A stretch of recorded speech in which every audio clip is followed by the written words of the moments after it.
विविध ज्ञानांशु चैनल के माध्यम से मैं अंशुल त्रिपाठी करती हूँ आप सभी का स्वागत।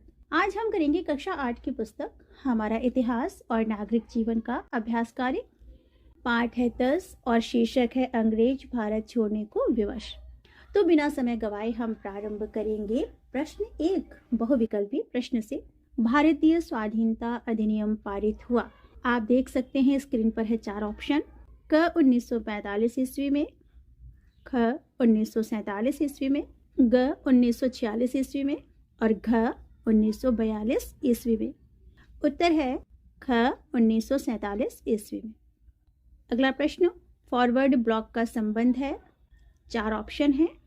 क राम मनोहर लोहिया, ख जयप्रकाश नारायण, ग अरुणा आसफ अली, घ सुभाष चंद्र बोस। उत्तर लिखेंगे घ सुभाष चंद्र बोस। अति लघु उत्तरीय प्रश्न का पहला प्रश्न है, सत्याग्रह करने वाले पहले व्यक्ति कौन थे? आप उत्तर लिखिए विनोबा भावे। यानी कि सत्याग्रह करने वाले जो पहले व्यक्ति थे उनका नाम था विनोबा भावे। अगला प्रश्न, तुम मुझे खून दो मैं तुम्हें आज़ादी दूंगा, यह कथन किसका है? प्यारे बच्चों, जैसा कि आप सभी जानते हैं कि यह कथन सुभाष चंद्र बोस का है, जिन्होंने आजाद हिंद फौज गठित की थी। लघु उत्तरीय प्रश्न का पहला प्रश्न, अंग्रेज भारत छोड़ने के लिए क्यों विवश हुए? किन्हीं 3 कारणों को लिखिए। उत्तर लिखेंगे अंग्रेज भारत छोड़ने के लिए निम्न कारणों से विवश हुए। भारत की आजादी में भारत छोड़ो आंदोलन की भूमिका सबसे अधिक मानी जाती है। सन 1942 में 8 अगस्त को करो या मरो, डू और डाई की भावना से भारत छोड़ो आंदोलन प्रारंभ किया गया। गांधी जी व अन्य बड़े बड़े नेताओं को गिरफ्तार कर लिया गया। भारत के सभी भागों में जन विद्रोह तथा क्रांति फैल गई। सन 1946 में अंग्रेज सरकार की नौसेना में भारतीय नौसैनिकों ने बगावत कर दी थी।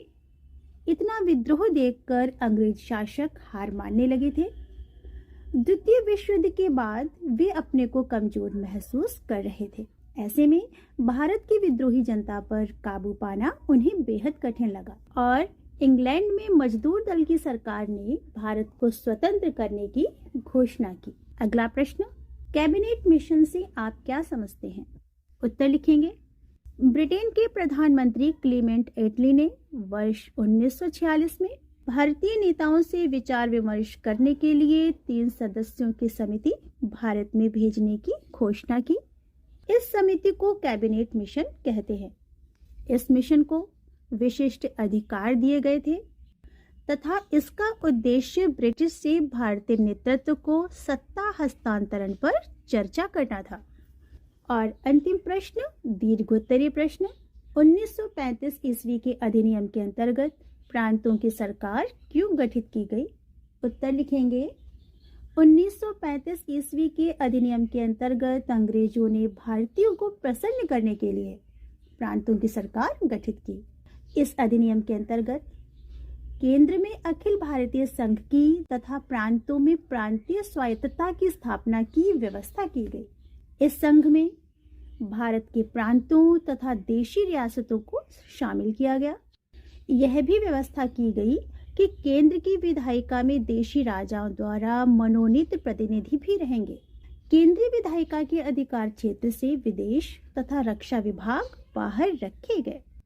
तो ये था अभ्यास कार्य। इसे अपनी कॉपी में नोट डाउन करने के साथ ही इसे याद करना भी प्रारंभ कर दीजिए।